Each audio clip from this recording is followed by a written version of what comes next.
আবু যার গিফারি তার স্ত্রীকে নিয়ে চলে গেলেন মরুদ্যানে। নির্জনে মরুদ্যান মরুভূমির মধ্যে চলে গেলেন। নবীর ইন্তেকালের পরে তিনি মরুদ্যানের মধ্যে চলে গেলেন। আবু যর চলে যাওয়ার পরে দীর্ঘদিন পার হলো। এক জুব্বায় কোনোদিন খান, কোনোদিন না খেয়ে থাকেন। এত বড় দুনিয়া বিরাগী ওইখানে নিজের স্ত্রী নিয়ে নির্জনে ইবাদত করতে লাগলেন তিনি। কিন্তু ইন্তেকালের সময় ঘনায় গেছে, অসুস্থ হয়ে পড়লেন। স্ত্রী চোখের পানি ছেড়ে দিয়ে কাঁদে, বলে, স্বামী, আপনাকে কে আজ জানাজা করবে, কে দাফন করবে, কে আপনার কাফনের কাপড় জোগাড় করবে? সারা জীবন আপনি মরুভূমির মধ্যে আমাকে একাকিত্ব নিয়ে কাটিয়ে দিলেন। আমি আপনার বিবি। আবু যর গিফারি ডাক দিয়ে বললেন, বিবি রে, চিন্তা করো না, আমি আমার মাসুক নবীর জবান থেকে শুনছি, আল্লাহর নবী বলছেন আমি একা একাই থাকবো, আমি একাই মারা যাব, কিন্তু আমার জানাজায় বহু মানুষ আসবে। বিবি, নবীর কথার উপরে আমার ইয়াকিন, আমি তত সময় পর্যন্ত মরব না যত সময় পর্যন্ত কোনো কাফেলা না আসবে। দেখো তো, টিলার উপরে দাঁড়ায় যদি কোনো কাফেলা আসে, তাহলে আমি এই যাত্রায় বিদায় নিয়ে যাব, আমার আর সময় নাই, আমাকে মাফ করে দিও, ক্ষমা করে দিও। আপনি একটু চিন্তা করেন তো, রসুল করিমের একটা কথার উপরে সাহাবীদের ইয়াকিন কি ছিল, আর আমরা রসুলের কথার উপরে দলিল খুঁজি, নবীর জীবন নিয়ে দলিল তালাশ করি, খালিকে দলিল দলিল। আমরা নাকি খালিকে বহাস করবো, বহাস করবো। আরে বেটা, রসুল করিম নিয়ে আমাদের বহাস কিসের? নবী সবার ঊর্ধ্বে, আল্লাহর পরিজার মর্যাদা, তার ইজ্জত সম্মান আর মর্যাদা নিয়ে তার কথা নিয়ে কোনো বহাস নাই। কথা বলেন ঠিক না বেটা? কিসের বহাস করতে হবে? আল্লাহ রসুলের কথার উপরে কোনো কথা পৃথিবীতে হতে পারে না। রসুল যা বলছেন এটাই ঠিক। আবু বকর সিদ্দিক বিনা দলিলে বিশ্বাস করছে, আমরা বিনা দলিলে বিশ্বাস করি। আবু যর গিফারির মতো সাহাবী বলতেছে, রসুল বলেছে আমি একা মারা যাব, একাই মারা যাব, আমার জানাজায় বহু লোক আসবে, দেখো কোনো কাফেলা আসে কিনা। হযরত আবু যর গিফার স্ত্রী টিলার উপরে দাঁড়ায় দেখতেছেন, দূরে একটা কাফেলার দৃশ্য দেখা যাচ্ছে। বলতেছে, স্বামী, কাফেলা দেখা যাচ্ছে। বলে, তাহলে শোনো, আমার বিদায়ের পালা এসে গেছে। ইয়াকিন কি দেখছেন? ঈমান কি ছিল? নবী যেটা বলছে এটার উপরে ইয়াকিন কি? সে একা মারা যাবে, একা থাকবে, তার জানাজায় বহু লোক আসবে। আল্লাহ রসুল তার ইন্তেকালের বছরের পর বছর আগে রসুল তার ভবিষ্যৎবাণী করে দিয়ে গেল। একসাথে বলা যাবে না আল্লাহু আকবার। নবীর ইলম নিয়ে আমাদের প্রশ্ন করার কোনো যুক্তিকতা আছে? আমার দেশের এক ভাই তো বলবে, এই যে সব শিরকি কথা, রসুল এগুলি কোনো বিষয় জানেন না, নবীর কোনো ক্ষমতা নেই। আর ১৬ লক্ষ সাহাবীর আকীদা ছিল আল্লাহু ওয়া রাসূলুহু আ'লাম।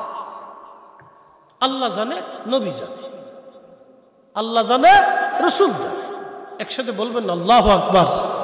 ১৬ লক্ষ সাহাবীর আকীদা, একজন না, ১৬ লক্ষ সাহাবী নবী করিম সাল্লাল্লাহু আলাইহি সাল্লাম অতীত, বর্তমান, ভবিষ্যৎ, মাটির উপরে, মাটির নিচে, আসমানের উপরে, আসমানের নিচে কোন বিষয়ে প্রশ্ন করলে সাহাবায়ে কেরাম উত্তর দিতেন আল্লাহু রাসূলুহু আ'লাম। কবরে কি হচ্ছে জানো? আল্লাহু রাসূলুহু আ'লাম। অতীতে কি হয়েছিল জানো? আল্লাহু রাসূলুহু আ'লাম। আসমানে কি আছে জানো? আল্লাহু রাসূলুহু আ'লাম। আল্লাহর এই বিষয়ে জানো? আল্লাহু রাসূলুহু আ'লাম। কবরের বিষয়ে জানো? আল্লাহু রাসূলুহু আ'লাম। কিয়ামতের এই বিষয়ে তোমরা জানো? আল্লাহু রাসূলুহু আ'লাম। ভবিষ্যৎ, অতীত, বর্তমান সব বিষয়ে সাহাবায়ে কেরাম একই কথা বলছেন, আল্লাহু রাসূলুহু আ'লাম।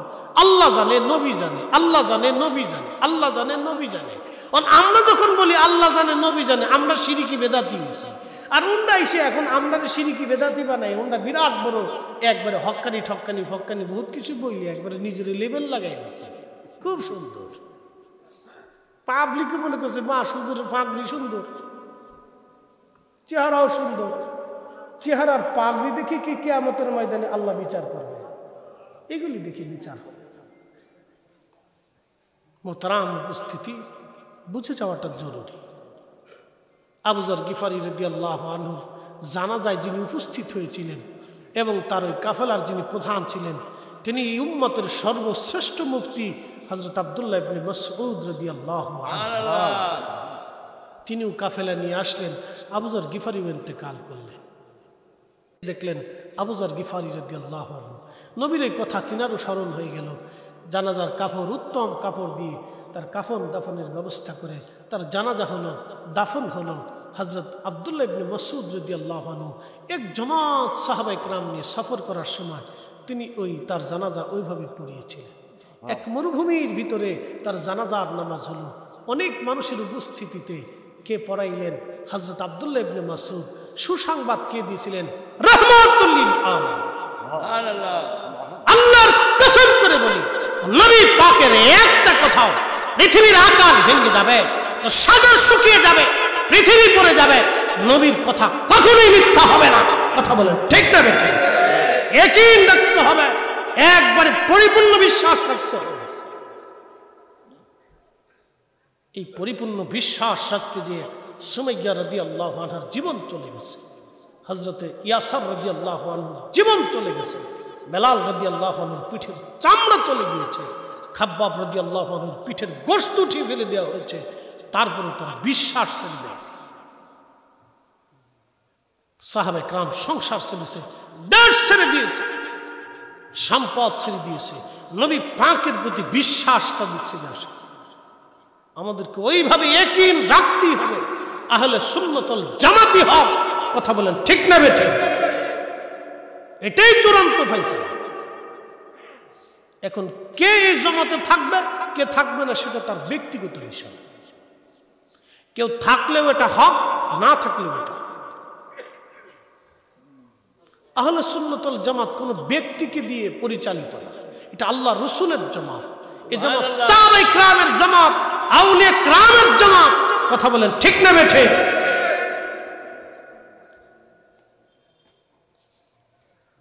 প্রিয় উপস্থিতি, এজন্য আপনাদেরকে নবীর চরিত্রে নিজের জীবনকে রাঙাইতে হবে, আল্লাহ রাসূলের চরিত্রে নিজের চরিত্র সুন্দর করতে হবে। নিজের আকীদায়, ঈমানে, চরিত্রে আল্লাহর হাবিবকে অনুসরণ করাটাই আমাদের বুদ্ধিমানের কাজ। নবীজি বললেন, মা আনা আলাইহি ওয়া সাহাবী, আমি এবং আমার সাহাবীরা যে মতে, যে পথে, এই পথে যারা থাকবে তারা জান্নাতি, তারা আহলে সুন্নাত ওয়াল জামাত। সুবহানাল্লাহ। আমি নবী এবং আমার সাহাবীরা যে পথে, যে মতে, এই পথে, এই মতে, এই চরিত্রে যারা থাকবে তারা আল্লাহর জান্নাতি, এবং তারাই জান্নাতি ফেরকা। বাদ বাকি সব দলগুলি জাহান্নামের মধ্যে চলে যাবে। এটা আল্লাহর নবী 1450 বছর আগে সতর্ক করে দিয়ে গেলেন। অতএব আপনাদেরকে বলবো, নবীর চরিত্রে উত্তম চরিত্র রাঙ্গাইয়া আমাদের জীবনকে সুন্দর করা লাগবে। বন্ধু, আমাদের জীবনকে রাঙ্গাইতে হবে আল্লাহর নবীর চরিত্রের মতো। এত সুন্দর চরিত্র আর কারো নাই।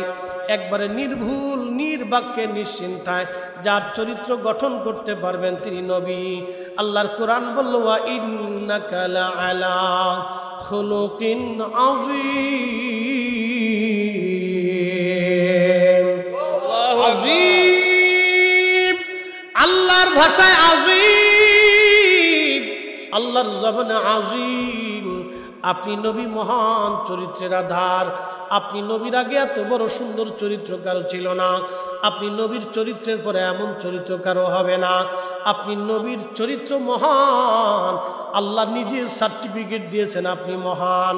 অর্থাৎ যার চরিত্রের মধ্যে কোনো ভুল নাই, যার জীবনে কোনো আইব নাই, জীবনে কোনো ত্রুটি নাই। আল্লাহর কোরআন বলল, আয়ুযাক্কিকুম, আপনি পবিত্র করনেওয়ালা, উম্মতকে পবিত্র করার জন্য আপনাকে পাঠিয়েছি। কামা আরসালনা ফীকুম রাসূলাম মিনকুম ইয়াতলু আলাইকুম আয়াতিনা ওয়া ইউযাক্কিকুম ওয়া ইউআল্লিমুকুমুল কিতাবা ওয়াল হিকমাতা ওয়া ইউআল্লিমুকুম মা লাম তাকুনু তা'লামুন। হুজুর, আপনাকে পাঠিয়েছি, আপনাকে পাঠিয়েছি কি কারণে নবী গো আপনি দুনিয়ার মধ্যে যাবেন, আপনার কাজ হলো উম্মতকে আমার আয়াতসমূহ তেলাওয়াত করে শোনাবেন। ওয়ায়ুযাক্কিকুম, আপনার উম্মতকে আপনি পবিত্র বানাবেন, আপনি পাক বানাবেন, সাফ বানাবেন। এখন আপনারা বলেন পানি মানুষকে পবিত্র বানায়, এখন এই পানি যদি নাপাক হয় তাহলে ওযু হবে না। কি কথা ঠিক কিনা? পানি যদি নাপাক হয় তাহলে ওযু হবে না, আপনি পবিত্র হবেন না। কারণ পানি আপনাকে পবিত্র করার জন্য আল্লাহ পাঠাইছেন। ওই পানি যদি নাপাক থাকে তাহলে আপনি পবিত্র হইলেন না। অতদ্রুপ আল্লাহর নবীকে আল্লাহ উম্মত পবিত্র বানানোর জন্য পাঠাইছে। এখন নবী যদি নাপাক হয় তাহলে উম্মত পাক হবে না। এই জন্য আল্লাহর নবী নিজে পাক, উম্মতকে পাক বানানোর জন্য পাঠাইছে। এই জন্য আমরা বলি রসুলে পাক, নবী পবিত্র, নবী পবিত্র। একবার জোরে বলা যাবে আল্লাহু আকবার। নবী কি? জোরে বলেন, নবী কি? পাক। ওয়ায়ুযাক্কিকুম, শুধু পাক না, উম্মতকে পাক বানানোর জন্য আল্লাহ তার রসুলকে পাঠিয়েছে। এজন্য আমার দেশে রসুলের ভুল যারা ধরে ওরাই নাফরমান। ওরা কি? নাফরমান। তার একদল আছে বুকে হাত বেঁধে নামাজ পড়ে। এরা তো ডায়েরি কি বলে, মুহাম্মদ আমাদের মতো মানুষ বিদায় মুহাম্মাদের জীবনে ভুল ছিল। হাই হাই হাই, রসুলের জীবনে যারা ভুল ধরে তাদের অবস্থা কি হতে পারে? কি করুণ পরিণতি তাদের, ভয়াবহ, কি মুশকিল, কি কঠিন পরিস্থিতি তাদের জীবন আসবে যারা আল্লাহ রসুলের চরিত্রকে ভুল ধরে, জীবনকে ভুল ধরে। অথচ তারাই আজকে হক্কানি হয়ে দাবি করে মিডিয়াতে বসে আছে, হাজার হাজার মানুষ তাদেরকে অনুসরণ করতেছে। আপনাদেরকে বুঝে যাওয়াটা জরুরি। শোনেন, আমরা যে চিল্লা ফাল্লা করি সুন্নি সুন্নি সুন্নি সুন্নি করে, একটা মাসালা মনে রাখবেন, সারা জীবনে আপনি নামাজ পড়েন নাই, তওবা করছেন মাফ হবে, জিকির করেন নাই, রোজা রাখেন নাই, হজ করেন নাই, আপনি তওবা করছেন, আল্লাহ আপনাকে মাফ করে দিবে। কিন্তু দরবারে মুস্তাফাতে বিয়াদবি হলে লা ইয়াগফিরাল্লাহু লাহু, কোরআন বলতেছে আমি ক্ষমা করব না। এক বাক্যে লা তাবদীলা কালিমাতিল্লাহ, আল্লাহর কালামের পরিবর্তন নাই। ইন্নাকা লা তুখলিফুল মিআদ, আল্লাহর ওয়াদার কোনো খেলাপ নাই। এক বাক্যে, এক কথাই শেষ। কিয়ামতের মাঠে আল্লাহর দরজা থেকে উম্মত বিতাড়িত হলে আল্লাহ রসুলের দরজা তার জন্য খোলা থাকবে, কিন্তু নবীর দরজা থেকে উম্মত বিতাড়িত হলে পৃথিবীর সব দরজা তার জন্য বন্ধ হয়ে যাবে। এই কথাটা মনে রাখবেন। এই জন্য আপনাদেরকে ঘুরায় ঘুরায় বারবার রসুলের দিকে ফিরে আনি। একটা ভুল আপনার জীবনের সব শেষ করে দেবে। একটা কথা আপনার জীবনের সমস্ত আমলকে ধ্বংস করে দিবে। কত কোটি বছর আমল করবেন বলেন তো? হুজুর গাউসে পাকের এক রাতের আমলের সমান আপনার হয়েছে না। ইমামুল আজম আবু হানিফা রাহমাতুল্লাহ এক রাতের আমল আপনার হয়েছে না। তারা নবীর সাহাবীদেরকে দেখে আমল করতেন, কাবা দেখে আমল করতেন, রসুলের বরগাহে আমল করতেন। তার মতো হাস্তি মদিনায় কোনোদিন পেশাব করে নাই, হ্যাঁ জুতাও পরে নাই, পায়খানাও করে নাই। ইমাম মালিক রে জিজ্ঞেস করতেছে, ইমাম মালিক রে, ইমাম মালিক সমসাময়িক আলেম ছিলেন। ইমাম মালিক মদিনার সেই বিখ্যাত ইমাম, 4 ইমামের এক ইমাম। ইমাম মালিক রে বলতেছে, ইমাম বিদায় দাও, মদিনার থেকে চলে যাও। বলতেছে, হুজুর বলেন কি, মদিনাতে মানুষ আসে থাকার জন্য আর আপনি চলে যেতে চাচ্ছেন? বলে, ইমাম মালিক রে, আমি তো একজন মানুষ, আমার আর সহ্য হচ্ছে না। বলে, হুজুর কারণ কি? বলে, আজকে 7 দিন হলো আমি পায়খানাও করি না, পেশাবও করি না। বলে, হুজুর কারণ কি? বলে, বলো তো, যেই মদিনার মাটির ভিতরে রসুল ঘুমিয়ে আছে, আমি নুমান বিন সাবিত ইমাম আজম আবু হানিফার কলিজাতে কি করে সাহস হবে ওই মাটির ভিতরে আমি পায়খানা পেশাব করব? একসাথে জোরে বলা যাবে আল্লাহু আকবার। আমরা রসুলকে তাজিম করেছে, এত বড় বড় হাস্তি রসুলের ইজ্জতের বেলায় আল্লাহকে এইভাবেই ভয় করছে, আর আপনি কোথাকার লেতা খাতার সাথে এক একটা এসে এসে বিরাট বড় মুফতি ফতোয়া বাজিয়ে গেছে। ইমামুল আজম আবু হানিফা বলতেছেন, আজকে 7 দিন আমি পায়খানা পেশাব করি না। বলে হুজুর খান কি? বলে 7 দিনে মাত্র 7টা খেজুর খেয়ে বেঁচে আছি। পানি খান কি? বলে পানি খাই না, শুধু হাতের মতো আর্দ্রতা নিয়ে চেটে চেটে কোনো রকম পিপাসা নিবারণ করে রাখছি যাতে পেশাবে না যায়। আমি আর সহ্য করতে পারতেছি না, আমার পক্ষে থাকার সুযোগ নাই। ইমাম মালিক 80 বছর মদিনাতে জুতা পরেন নাই, মদিনার সীমানায় পায়খানা পেশাব করেন নাই, পায়ে কত ফুসকা পড়লো, ঘা হলো, রক্ত ঝরলো, কোনোদিন পরেন নাই। একটাই কথাই, যে মাটির ভিতরে রসুল ঘুমানো, কি করে সেই মাটির মধ্যে জুতা স্যান্ডেল পরবো, পায়খানা পেশাব করবো, থুতু ফেলবো? আমি ইমাম মালিকের পক্ষে সম্ভব না। আল্লাহর নবী খুশি হয়ে তাদের সাথে 100 বার স্বপ্নে দেখা দিয়েছে। কোন বেদাতির সাথে নবী স্বপ্ন দেখা দেয় না, কোন ভণ্ডের সাথে রসুল স্বপ্নে দেখা দিতে পারে না। তারা আশিকে রসুল ছিলেন বিদায় নবী দেখা দিয়েছে, বিনা দলিলে নবীকে তাজিম করেছে, বিনা দলিলে রসুল ভালোবেসেছে। কথা বলেন ঠিক না? আর আপনি খালি দলিল তালাশ করেন, দলিল তালাশ করেন। রসুলের তাজিমের বেলায় তো দলিল লাগে না, তো নবী নিজেই দলিলওয়ালা, নবী নিজেই ইজ্জতওয়ালা। আল্লাহর পরেই তার ইজ্জত, আইব মুক্ত, ত্রুটি মুক্ত, বিনা বাক্যে, বিনা চিন্তায় তাকে অনুসরণ করলে জান্নাত। কথা বলেন ঠিক না বেটি? বিনা বাক্যে, বিনা চিন্তায়, বিনা নির্দ্বিধায়, বিনা দলিলে তাকে অনুসরণ করলে খোদার জান্নাত নিশ্চিত। দুনিয়ায় সুখ, মরণে সুখ, সংসারে সুখ, বাজারে সুখ, রাস্তায় সুখ, দেশে সুখ, সব জায়গায় সুখ, জান্নাতে সুখ। আবাদুল আবাদা খালিদিনা ফিহা আবাদা, চিরদিন এক জান্নাতের জন্য নিয়ামত আল্লাহ রেডি করে রাখছে। যদি রসুল মেনে কবরে চলে যাও, মাইয়ুতি এর রসুল ফাকাদ আতা আল্লাহ। কোরআনের 114টা সূরা আপনার জিন্দেগি, আপনার জীবন, আপনার সংসার, আপনার স্ত্রী, পুত্র, পরিজন, বাজার ঘাট, দেশ, রাষ্ট্র, বিদেশ, যা বলেন আল্লাহর কোরআন এক বাক্যে বলছে, নবী মানলে আল্লাহ মানা হয়ে যায়। না না, জোরে জোরে জোরে জোরে জোরে। নবী মানলে কাকে মানা হয়? নবী মানলে কাকে মানা হয়? আল্লাহ মানা হয়ে যায়। এক বাক্যে আল্লাহ খালাস করে দিচ্ছে, নবী মানলে আল্লাহ মানা হয়ে যায়। পৃথিবী বিখ্যাত বাদশাহ সুলতান মাহমুদ গজনবী মদিনায় যাইয়া শাহী পোশাক খুলে ফেলতেন। নর্মাল জুব্বা গায়ে দিয়ে সাদা সিধে পোশাক পরে কাঁধের মধ্যে পানির মশক নিয়ে মদিনায় মসজিদে নববীতে ঘুরতেন, আর হাজিদেরকে পানি পান করাইতেন, মদিনার মুসাফিরদেরকে পানি খাওয়াইতেন, মেজবানে রসুলদেরকে পানি পান করাইতেন। তো সুলতান মাহমুদ গজনবী তো কম বড় বাদশা না, গাজনী সাম্রাজ্যের বাদশা। Afghanistan, Pakistan, Iran, Kyrgyzstan, Uzbekistan, Tajikistan, Turkmenistan, Azerbaijan, বিরাট এক অংশ মিলেছিল তার গাজনী সাম্রাজ্য। এত বড় সাম্রাজ্যের অধিপতি এক ব্যক্তি চীনে বলতেছে, আপনি কি সুলতান মাহমুদ গজনবী না? বলে হা।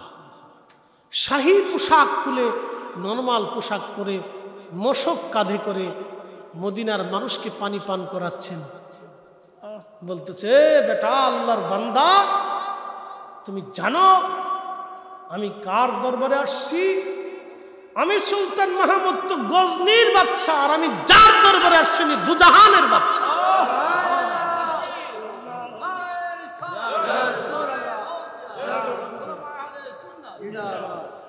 আমি তো দুজাহানের বাদশার দরবারে আসছি, আমি তো এই দরবারের গোলাম।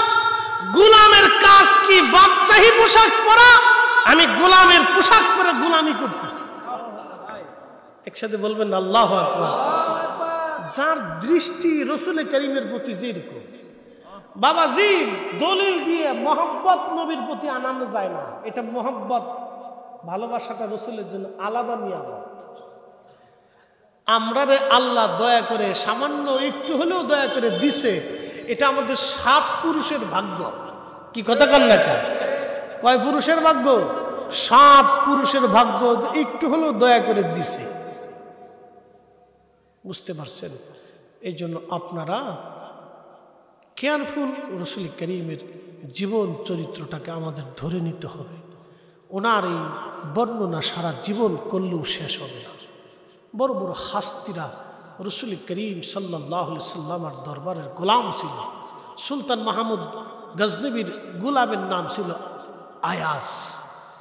আয়াজের একটা ছেলে ছিল নাম মুহাম্মদ।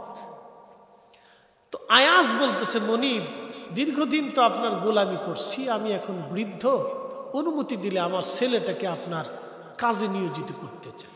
তা রাখো। তো ছেলেটাকে বুঝাই দিয়ে আসছে। আয়াজ তো খুব বিশ্বস্ত গোলাম ছিল, খুবই বিশ্বস্ত গোলাম। বলতেছে, আমার ছেলেটাও আপনার প্রতি অনুগত হবে এবং বিশ্বস্ত হবে, মনিব, রেখে দেন। তো রাখছে। গোলাম আয়াজ তো খুব বিশ্বস্ত। সুলতান মাহমুদ গজনবী গোলাম আয়াজ এতই বিশ্বস্ত ছিল যে ওনার সাম্রাজ্য একদিকে আর গোলাম আর একদিকে, এরকম বিশ্বাস করত। তো গোলামের বেটারে কোনোদিন নাম ধরে ডাকে না, খালি আয়াজের বেটা, আয়াজের বেটা, আয়াজের বেটা। তো ছেলে একদিন যায়, বাবা, এমন এক মালিকের বাড়ি কাজ দিলেন, আমার নাম ধরে ডাকে না, খালি আয়াজের বেটা, আয়াজের বেটা বলে। মালিক কি আমার উপরে বেজার না আপনার উপরে বেজার? আয়াজ দৌড়াই গেছে, মালিক, এতটা বছর আপনার গোলামি করছি, আমি কি নাফরমানি করছি? বলে, কেন রে আয়াজ, আমার সাম্রাজ্য একদিকে আর তুই থাকতি আর একদিকে, তোকে আমি আমার প্রাণের চাইতেও বেশি মহব্বত করি, বিশ্বাস করি। বলতেছে, মালিক, আমার ছেলেটাকে আপনার গোলাম বানাইলাম কাজের জন্য, নাম ধরে ডাকেন না। বলে, আয়াজ রে, তোর ছেলের নাম কি জানিস? মুহাম্মদ, আমার রসুলের নামে নাম। আমি সুলতান মাহমুদ গজনবীর কলিজায় কি করে সাহস হবে আমার নবীর নামের এই লোকটাকে ইয়া মুহাম্মদ বলে বারবার করে ডাকবো? আমার সাহসই হচ্ছে না, আমার ভয় হচ্ছে, না জানি আমার রসুলের বরগাহে বেয়াদবি হয়ে যায়। একসাথে বলবেন আল্লাহু আকবার। বাপ, রসুলের মুহাব্বত দলিল দিয়ে হয় না, এটা অন্তরের তাজিম ভালোবাসা দিয়ে হয়। কথা বলেন ঠিক না বেটা? এটা সবসময় দলিল দিয়ে। আমি মৃত্যু সৃষ্টি করেছি, জীবন সৃষ্টি করেছি, এজন্য আল্লাহর কোনো মউত নাই, আল্লাহর কোনো জীবন নাই। আল্লাহ নিজেই জীবনের স্রষ্টা, আল্লাহ নিজেই মৃত্যুর স্রষ্টা। এই জন্য আল্লাহ বলেন, আল্লাহু লা ইলাহা ইল্লা হুয়াল হাইয়ুল কাইয়্যুম। আল্লাহ চিরঞ্জীব, চিরস্থায়ী। আল্লাহ চিরঞ্জীব, চিরস্থায়ী, কোনো শুরু নাই, কোনো শেষও নাই। একসাথে বলবেন আল্লাহু আকবার।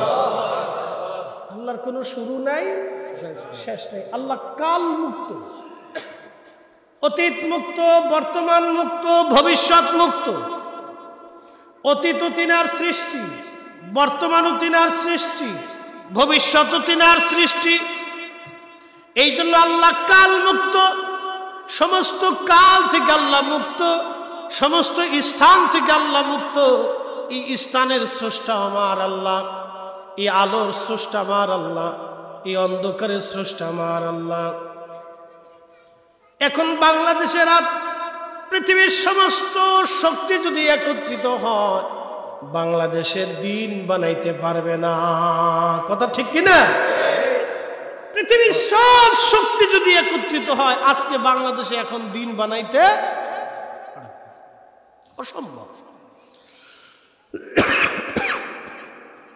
তাহলে দিনের আবর্তন বিবর্তন, রাতের আবর্তন বিবর্তন, এটা কার আইনে হয়? আল্লাহর আইনে, পৃথিবীর কোন মানুষের আইনে। তুলিজুল লাইলা ফিন নাহারি ওয়া তুলিজুন নাহারা ফিল লাইল।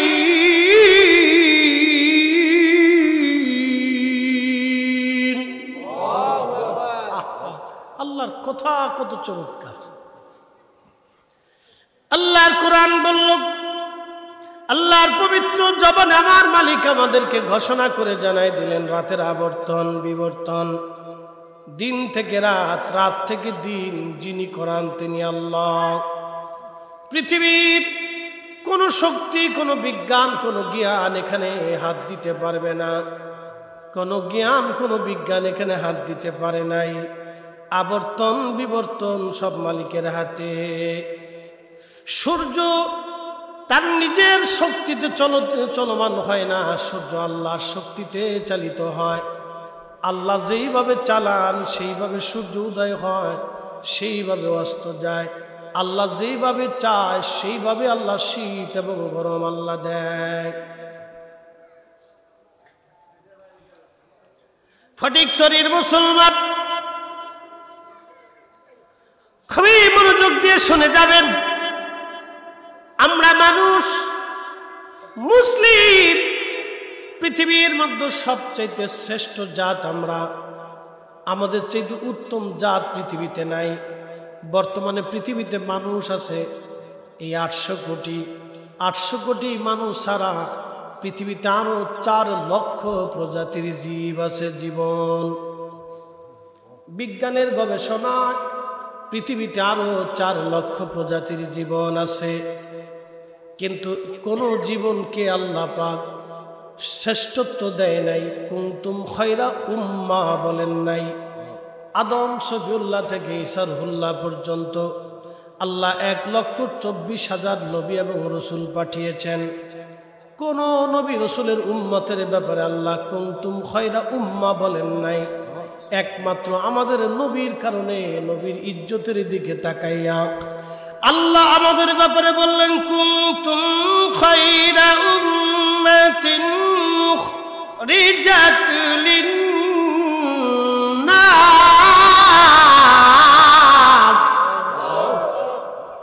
আল্লাহ বললেন তোমরা সর্বশ্রেষ্ঠ জাতি। একসাথে বলবেন সুবহানাল্লাহ। আমরা সর্বশ্রেষ্ঠ। জোরে বলেন সর্ব। মসজিদে জুতা চুরি করার জন্য, ঘুষ খাওয়ার জন্য, সুদ খাওয়ার জন্য, মানুষের হক মেরে দেওয়ার জন্য, অন্যের জমি দখল করার জন্য, অন্যের মাথায় বাড়ি দেওয়ার জন্য, অন্যের সম্পদ গিলে খাওয়ার জন্য, ভাইয়ের হক নষ্ট করার জন্য, এতিমের মাল কেড়ে খাওয়ার জন্য, গরিবের জিনিস চুষে নেওয়ার জন্য, এজন্যই আল্লাহ সর্বশ্রেষ্ঠ জাতি দেন নাই। আল্লাহর কোরআন বলতেছে শোনো, তোমরা সর্বশ্রেষ্ঠত্ব হতে পারবা, নিতে পারবা যদি লাকাদ কানা লাকুম ফি রাসূলিল্লাহি উসওয়াতুন হাসানা, আমার নবীর চরিত্রে নিজের চরিত্র যদি রাঙ্গাইতে পারো, আমার নবীর আদর্শে যদি নিজের আদর্শ রাঙ্গাইতে পারো, আমার নবীর জীবনে যদি নিজের জীবন গঠন করতে পারো, আমার নবীর সুন্নাহে যদি তোমার জীবনকে রাঙ্গাইতে পারো, তাহলে তোমরা খায়রে উম্মাহ হতে পারবা। কথা কোন ঠিক না? 4 লক্ষ প্রজাতির জীব আল্লাহ দুনিয়াতে পাঠিয়েছেন। 4 লক্ষ প্রজাতির জীবের মধ্যে আমরা মানব সর্বশ্রেষ্ঠ। শ্রেষ্ঠত্ব কেন আল্লাহ রাব্বুল আলামিন দিলেন এটা আমাদের বুঝতে হবে। আরবি ভাষায় একটা প্রবাদ আছে, শরফুল মাকিনা ওয়া শরফুল মাকান, শরফুল মাকানে ওয়া শরফুল মাকিন। কিছু জায়গার কারণে মানুষের দাম বাড়ে, কিছু মানুষের কারণে জায়গার দাম বাড়ে। মক্কাতুল মুকাররমা কাবা শরীফ থাকার কারণে কাবার মানুষের দাম বাড়ছে, আর আমার নবীজি মদিনায় যাওয়ার কারণে মদিনার দাম বেড়ে গেছে। কি কথা বলেন ঠিক কিনা? আমাদের দেশে অনেকে একটা ভুল ব্যাখ্যা দেয়, কোন নবী মানুষ, মাটির মানুষ বিদায় নবীর দাম বেশি। চিন্তা করছে, মাটির মানুষ বিদায় নবীর দাম বেশি। ও গাধা বুঝে না যে নবীকে আল্লাহ মাটির মানুষের ভিতরে পাঠানোর কারণে এই মাটির মানুষের দাম বাড়ছে, রসুলের কারণে মানব জাতির দাম বাড়ছে। নবীকে যদি জিন জাতির মধ্যে পাঠাইতো তো মানব জাতির কোনো ভ্যালুই ছিল না। রসুলকে যদি ফেরেশতাদের মধ্যে পাঠাইতো তাহলে এই মানব জাতির 4 পয়সা মূল্য ছিল না। আমাদের নবীকে আমাদের মধ্যে পাঠানোর কারণে আমাদের ইজ্জত আল্লাহ বহুগুণে বাড়াইছে। কথা কোন ঠিক কিনা? আমাদের দাম বাড়ছে রসুলের কারণে, আমাদের কারণে নবীর দাম বাড়ে নাই, রসুলের কারণে আমাদের দাম বাড়ছে। প্রিয় উপস্থিতি, আল্লাহ রসুলকে দেওয়ার কারণে আমাদের দাম বাড়লো। শুধুই দাম বাড়ে নাই, আল্লাহ বলেন কুনতুম খায়রা উম্মাহ, তোমরা সর্বশ্রেষ্ঠ জাতি, তোমরা সর্বশ্রেষ্ঠ জাত। তোমরা পৃথিবীর মধ্যে দুইটা কাজ করবা, একটা তা'মুরুনা বিল মা'রুফি ওয়া তানহাউনা আনিল মুনকার। মানুষকে ভালো কাজের জন্য দাওয়াত দিবে, খারাপ কাজ থেকে মানুষকে ফিরিয়ে রাখার চেষ্টা করবে।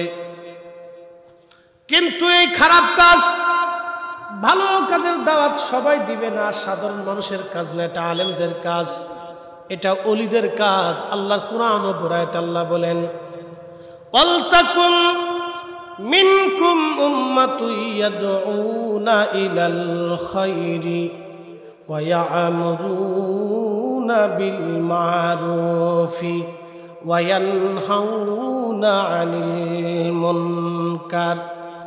আমার বান্দাদের ভিতরে এমন কিছু বান্দা থাকবে, এমন একদল বান্দা হবে, আমার এমন একদল বুজুর্গ হবে, আমি আমার একদল প্রিয় বান্দা হবে, যারা সারা সৃষ্টির মধ্যে আমি আল্লাহর দাওয়াতগুলি, মেসেজগুলি মানুষের কাছে পৌঁছাবে, খারাপ কাজ থেকে ফিরাবে, ভালো কাজের দাওয়াত তারা দিবে।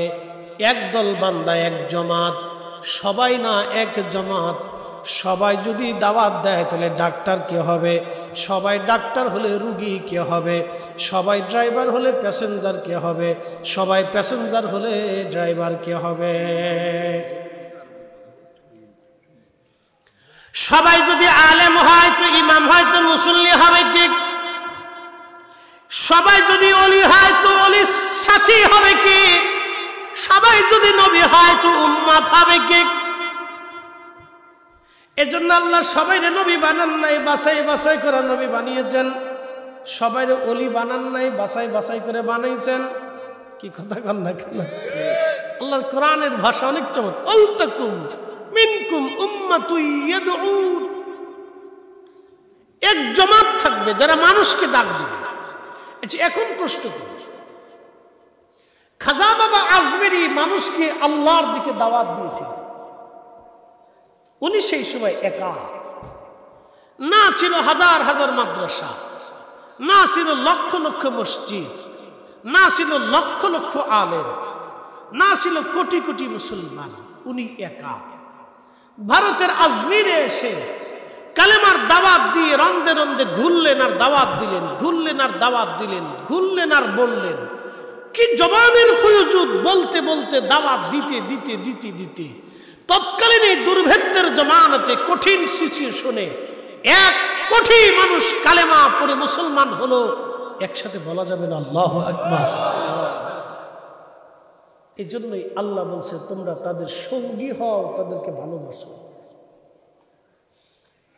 আমার দেশের কে বা কারা, কেউ বা কেউ শুধু শিরিক আর বেদাতের তবকা দিয়ে দিয়ে দিয়ে দিয়ে এই উম্মতকে অলি থেকে জুদা করার পায়তারা করতেছে।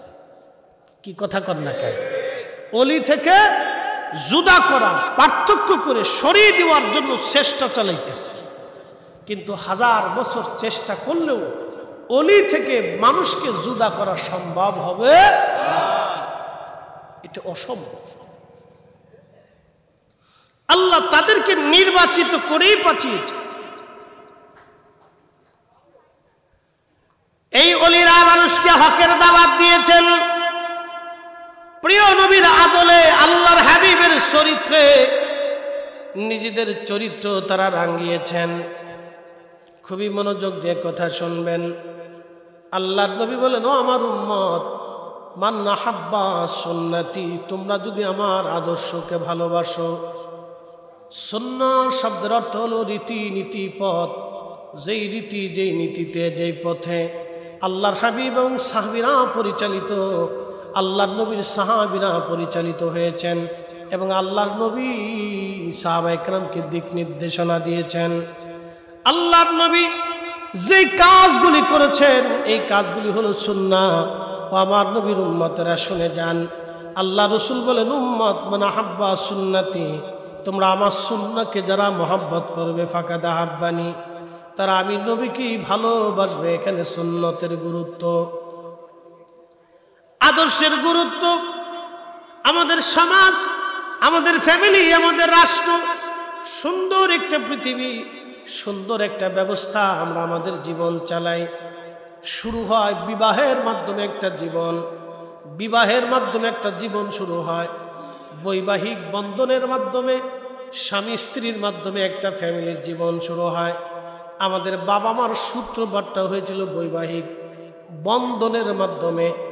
বাবা মা থেকে সন্তান, সন্তান থেকে নাতিপুতি, নাতিপুতি থেকে পরবর্তী প্রজন্ম, এইভাবে আসতে থাকে। এখন আপনাদেরকে বলি, বৈবাহিক নীতিমালা যদি রাসূলুল্লাহর সুন্নাত মোতাবেক হয় তাহলে এমন শান্তি পৃথিবীতে আর নাই। ফাতেমা রাদিয়াল্লাহু আনহার বিয়ে হলো 18 বছরে, আল্লাহর নবী বিবাহ করলেন 25 বছর বয়সে। ফাতেমা রাদিয়াল্লাহু আনহাকে বিয়ে দিলেন 18 বছর বয়সে।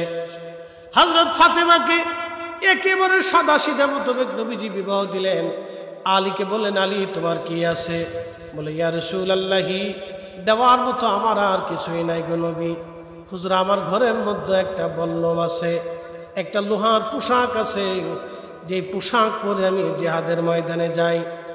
আল্লাহর নবী বললেন, ওই পোশাকটাকে তুমি বিক্রি করে দাও। হযরত আলী বিক্রি করতে গেলেন, মাত্র 3 দিরহাম দাম বলা হলো। উসমান গনি জিন্নরাইন দেখলেন হযরত আলীর এই পোশাকের কোনো মূল্য নাই, দাম নাই। জিজ্ঞেস করলেন, আলী রে, তোমার এই পোশাকের দাম কত? বলে, উসমান দাম জিজ্ঞেস করে মানুষ 3 দিরহামের কথা বলেছে। উসমান গনি ডাক দেয় বলেন, আলী, তোমাকে আমি 270 দিরহাম দিয়ে দিলাম, যাও তোমাকে 270 দিলাম, আমার এটা দিয়ে দাও। 270 বিক্রি করে দেওয়ার সময় হযরত আলী চলে আসে। উসমান ডাক দিছে, আলী দাঁড়াও, এই লোহার পোশাক তো আমার প্রয়োজন নাই, আমি তোমার কাছ থেকে কিনেছিলাম, আবার তোমাকে হাদিয়া দিলাম। সুবহানাল্লাহ বলবেন, তোমাকে হাদিয়া দিয়ে দিলাম, যাও। এই পোশাকও নিয়ে আসলেন, টাকাও নিয়ে, কিছু গহনা পাত্রী, সোনা দানা, হয়তো সামান্য কিছু কেনাকাটা হলো, একটু সুগন্ধি, সামান্য আসবাবপত্র। হযরত আলীর ঘরের মধ্যে কিছুই ছিল না, ছোট্ট মাত্র একটা চৌকি ছিল, মাত্র বিছানায় দেওয়ার মতো কিচ্ছু নাই, একটা মাত্র কম্বল। বালিশ কি জানেননি? খেজুরের সুবলা, খেজুরের ছালগুলি সংগ্রহ করে চামড়ার ভিতরে ঢুকাইয়া ওটা দিয়ে হযরত ফাতেমার বালিশ করা হলো। কি এক সাদা সিধে বিবাহ হলো সেই দিন, চিন্তা করেন তো। আর আমাদের বিবাহের অনুষ্ঠানে লক্ষ লক্ষ টাকা বেহুদা নষ্ট করি, বরকত আসবে কি ছাতা গোটা কোথার থেকে? অপচয় করলে বরকত কোথার থেকে আসবে বলে? বিয়ে করার সময় আমরা লক্ষ লক্ষ টাকা একবার বেহুদা নষ্ট করি। কি এক সাদা সিধে বিবাহ! রাসূল করিমের কন্যা সাইয়্যিদাতুন নিসাই আহলিল জান্নাহ, যিনি দুনিয়ার থেকে জান্নাতের রমণীকুলের সাইয়্যিদিন ছিলেন, সর্দার রেনি ছিলেন। একসাথে বলবেন আল্লাহু আকবার। ইয়া রাসূলুল্লাহ, ইয়া রাসূলুল্লাহ, জিন্দাবাদ, জিন্দাবাদ। একবারে সাদা সিধে বিবাহ। তো ফাতেমা রাদিয়াল্লাহু আনহা বিয়ে শাদীর দিন তারিখ সব নির্দিষ্ট, বসে বসে কাঁদতেছে, ঘরে তো মা নাই। তো আল্লাহর নবী কি সান্ত্বনা দিবে? তিনিই বাবা, তিনিই মা। পাশে যে রাসূল করিম বসলেন, বসে বলতেছেন, ফাতেমা রে, বুঝতে পারছি তুমি কি জন্য কাঁদো। আমি ইচ্ছা করলে মক্কার সবচেয়ে ধনী পরিবারে তোমাকে বিবাহ দিতে পারতাম। শোনেন, মেয়ের জন্য ছেলে কিভাবে নির্বাচন করবেন তাও রাসূল শিখিয়ে দিয়েছে। আপনারা অনেক সময় পয়সা করে অনেক দেখেন, ছেলে গাঁজা খায় না, চরিত্র ভালো না, লম্পট না, লুচ্চা, এটা দেখেন না, পরে যে অশান্তি বাজে। আল্লাহ রাসূল ছেলে কিভাবে নির্বাচন করবে রাসূল করিম তাও শিখিয়ে দিয়ে গেছে। পাশে বসে ফাতেমা কাঁদতেছে। রাসূল করিম বললেন, ফাতেমা রে, আমি ইচ্ছা করলে তোমাকে মক্কার মদিনার সবচেয়ে ধনী পরিবারে বিবাহ দিতে পারতাম, কিন্তু জানো আমার আলী প্রথম বালকের মধ্যে ইসলাম কবুল করছে। সুবহানাল্লাহ। জাহিলিয়াতের কোনো কুফরি, কোনো অপবিত্রতা, কোনো শরাবি খারাপি নাফাকি আমার আলীর শরীরকে স্পর্শ করে না। না, একসাথে বলবেন আল্লাহু আকবার।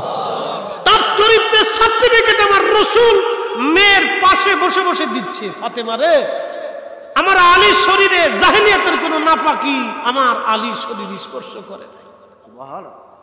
ফাতেমা, তোমার স্বামীর ব্যাপারে আমার নিজস্ব পছন্দ না, এটা আমার আল্লাহ নিজে পছন্দ করছে। High high high. ফাতেমা রাদিয়াল্লাহু আনহা চোখের পানি মুছে ফেললেন। শেষ। ফাতেমা বুঝে ফেলছেন আমার বিবাহটা শুধু আমাদের ইচ্ছাই হয়, মালিকের ইচ্ছাই হয়েছে। আল্লাহু আকবার, জোরে বলবেন না আল্লাহু আকবার। প্রিয় উপস্থিতি, ফটিকছড়ির মুসলমান, কি চমৎকার বিবাহ সেই দিন, কিন্তু একেবারে সাদা সিধা মসজিদের মধ্যে বিবাহের পছন্দ মানে ইজাব কবুল হয়ে গেল। আল্লাহর নবী সামান্য কিছু খেজুর মসজিদের মধ্যে বিতরণ করে দিলেন। আমিরা হামজা রাদিয়াল্লাহু আনহা, নবীজির চাচা হযরত ফাতেমার দাদা, দাদা এসে বললেন আমার নাতির বিয়ে হবে আর অলিমা হবে না, এটা কেমন হয়? তিনি একটা উট জবাই করে নাতির অলিমা দিয়ে বিবাহের পরে অলিমা খাওয়াইয়া নাতির জন্য তিনি আনন্দ করেছিলেন যে না, আমার নাতনির বিয়ে হবে, অলিমা ছাড়া কেমনে হয়। তিনি নিজে উট জবাই দিয়ে নাতির বিবাহের পয়গাম অর্থাৎ এই আনন্দটা করেছিলেন। হযরত ফাতেমা এই শুকর, এই কৃতজ্ঞতা কোনোদিন ভুলেন নাই। শহীদ হয়ে যাওয়ার পরে প্রত্যেক জুমাতে ফাতেমা রাদিয়াল্লাহু আনহা আমিরা হামজা রাদিয়াল্লাহু আনহার মাজারে যাইয়া প্রত্যেক জুমাতে জুমার নামাজের পরে উটের পিঠে চড়ে হাউদা চড়ে হযরত আমিরা হামজা রওজার পাশে যে দূরে দাঁড়াইয়া জিয়ারত করে তিনি দোয়া করে আসতেন। একবার জোরে বলা যাবে কি মারহাবা। এই ভালোবাসা ফাতেমা জীবনেও কোনোদিন ভুলেন না। যতদিন বেঁচে ছিলেন ততদিন দাদার প্রতি কৃতজ্ঞ হয়ে তিনি মাজার শরীফ জিয়ারত করতে যেতেন।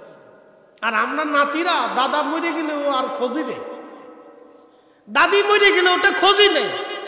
কিন্তু এমনও দেখা যায় যে সন্তানের চাইতে দাদা দাদিরা নাতিরে বেশি ভালোবাসে। কি কথা ঠিক কিনা? সন্তানের চাইতে বেশি ভালোবাসে। সন্তানের মহব্বতটা নাতিদের প্রতি চলে যায়। আপনি একটু কেয়ার করে দেখুন, প্রত্যেক দাদা দাদির ভালোবাসাটা সন্তান থেকে নাতির প্রতি বেশি চলে যায়। কিন্তু এই দাদা দাদির কথাগুলি নাতিরা ভুলে যায়, এই নানা নানির কথাগুলি নাতি নাতনিরা ভুলে যায়, তারা মনে রাখে না।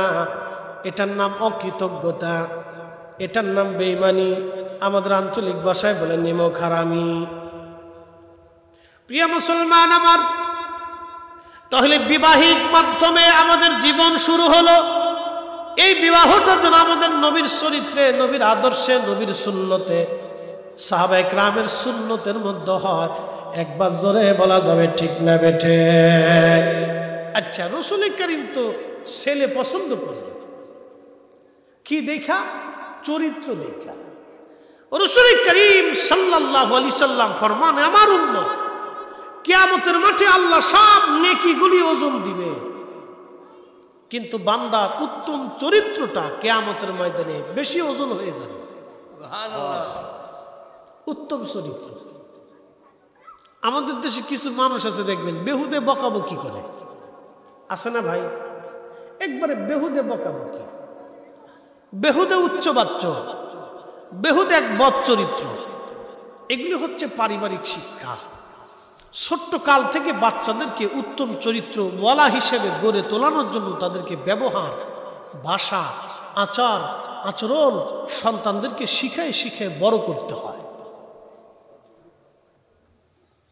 রাসূল করিম সাল্লাল্লাহু আলাইহি সাল্লাম মেয়ে বিবাহ দিলেন হযরত আলীর সাথে। আলীকে গরিব মানুষ, কিন্তু আল্লাহর নবী তার পয়সা দেখেন নাই, চরিত্র দেখছেন, তাকওয়া দেখছেন, ঈমান দেখছেন। তাকওয়ার ঈমানদারিত্ব চরিত্র দেখা রাসূল করিম তার সাথে মেয়ের বিবাহ দিয়েছেন। হযরত ওমর রাদিয়াল্লাহু আনহু ঘুরতে ঘুরতে ঘুরতে ঘুরতে মরুভূমিতে গেছে। তো সাধারণত মরু অঞ্চলে তো বেদুইনরা বাস করত। বেদুইন কারা? অত্যন্ত হীন দরিদ্র মানুষ। আমাদের দেশে আঞ্চলিক ভাষায় বলে বাইদ্যে, ছিল না আগে?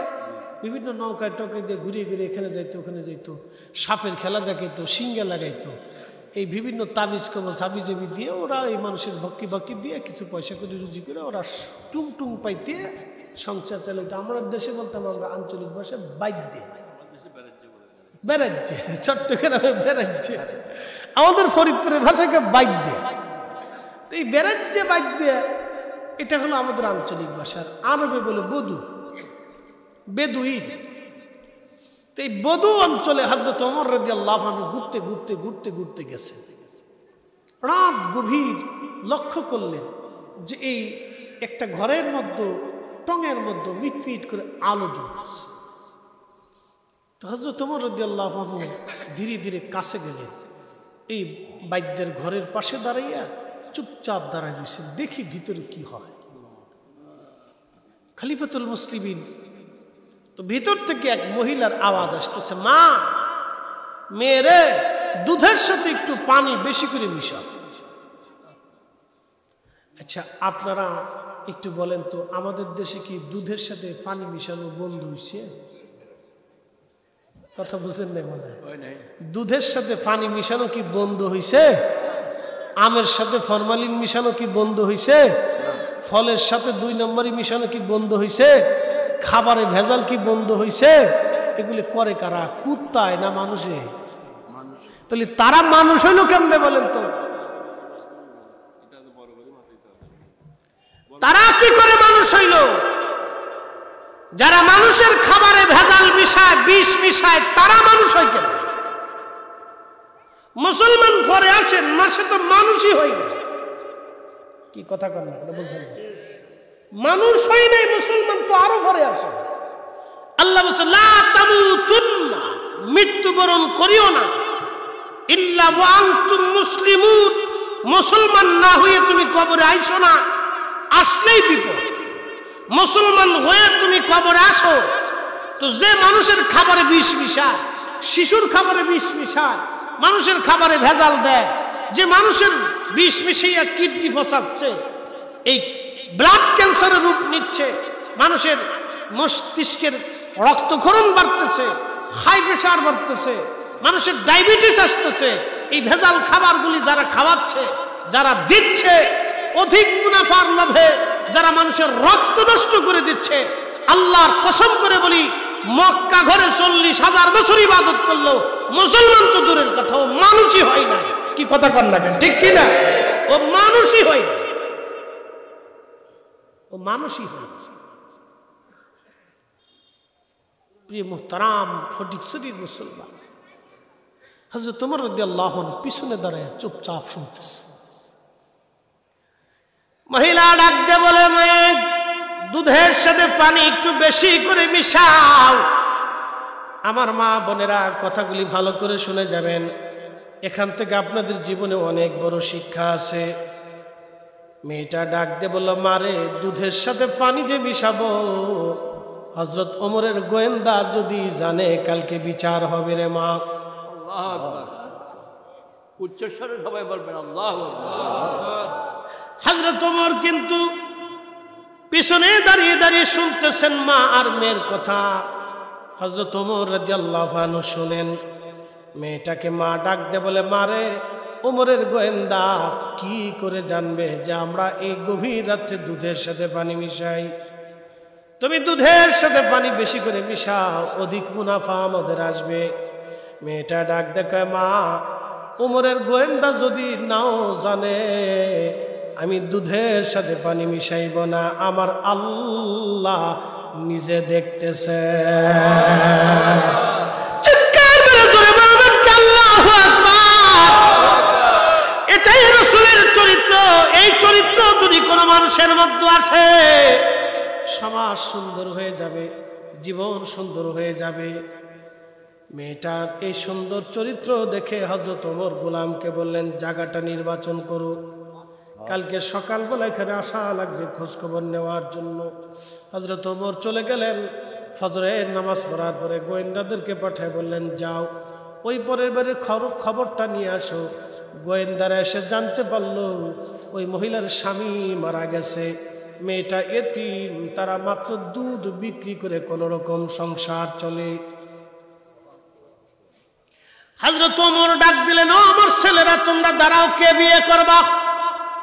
হযরত ওমর বলতেছে, এ ছেলেরা তোমরা দাঁড়াও, কে বিয়ে করবা? বড় ছেলে আব্দুল্লাহ ইবনে ওমর বলল, আব্বাজান আমি তো শাদী করছি, আমার তো স্ত্রীর প্রয়োজন নাই, আমার ছোট জনকে দিয়ে দেন, ওর স্ত্রীর প্রয়োজন, তাকে বিয়ে পড়ান। ছেলেকে বললেন, বেটা তুমি কি বিয়ে করবা? ছেলে বলল, আব্বাজান এটা আপনার ইচ্ছা। বলতেছে, বেটারে আমি একটা মেয়ে পছন্দ করেছি, ওমরের ঘরে পুত্রবধূ, এত বড় আমানতদার মেয়ে আমার নজরে আর পড়ে নাই।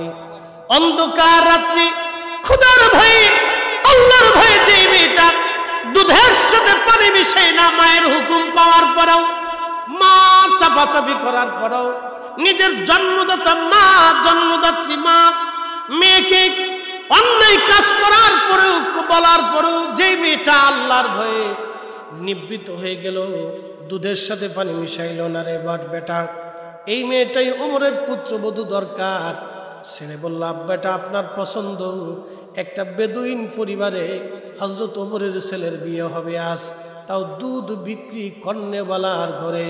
হযরত ওমর খলিফাতুল মুসলিমিন, কত বিরাট খলিফা, বর্তমানে Iraq, Iran, Oman, Yemen, Qatar, Dubai, Lebanon, Libya, Syria, Jordan, Saudi Arabia আর মরক্কো থেকে শুরু করে লিবিয়া, লেবানন থেকে শুরু করে পৃথিবীর বিরাট একটা অংশের খলিফা ছিলেন হযরত ওমর। এত বড় বিশ্বের খলিফা হযরত ওমর, তার ছেলের বিয়ে হয় দুধ বিক্রি করনেওয়ালা মেয়ের সাথে। একবার জোরে বলা যাবে কি আল্লাহু আকবার?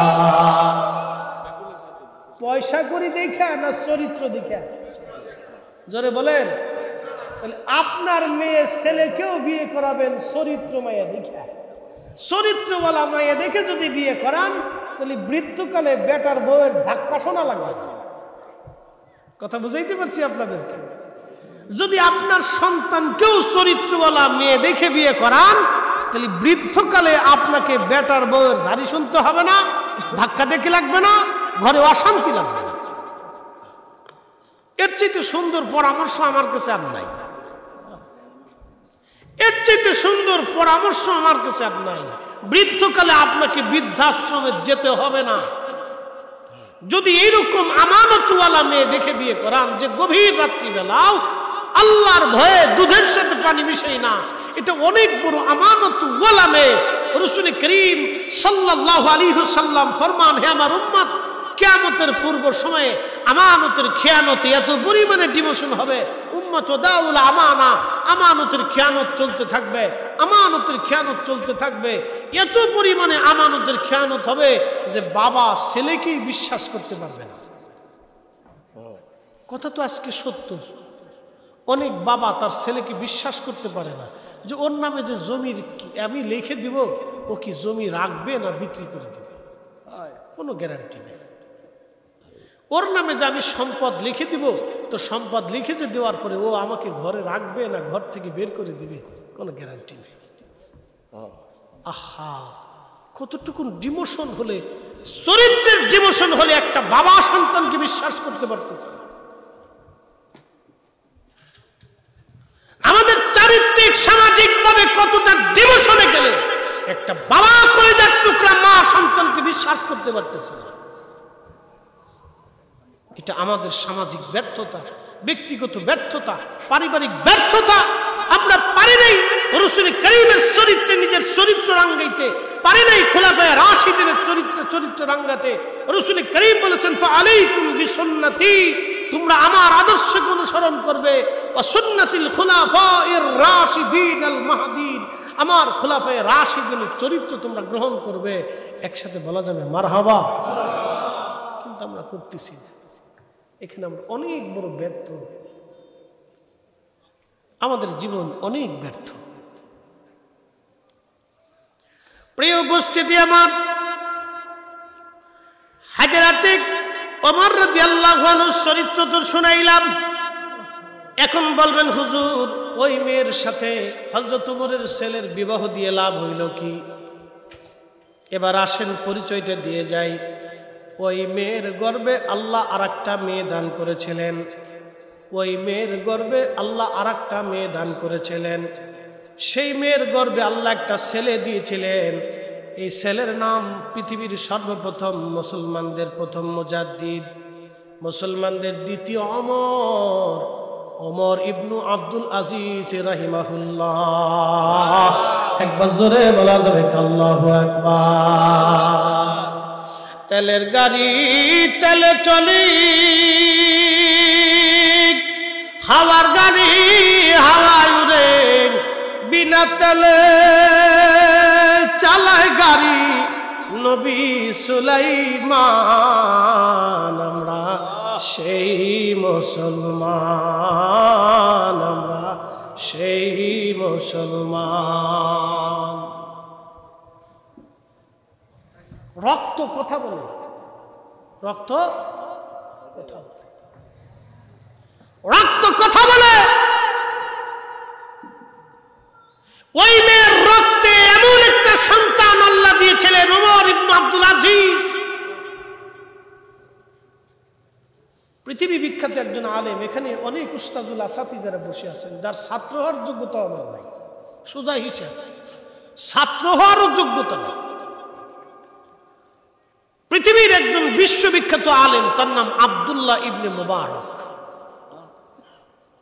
পৃথিবী বিখ্যাত আলেম, বাবার নাম ছিল মুবারক।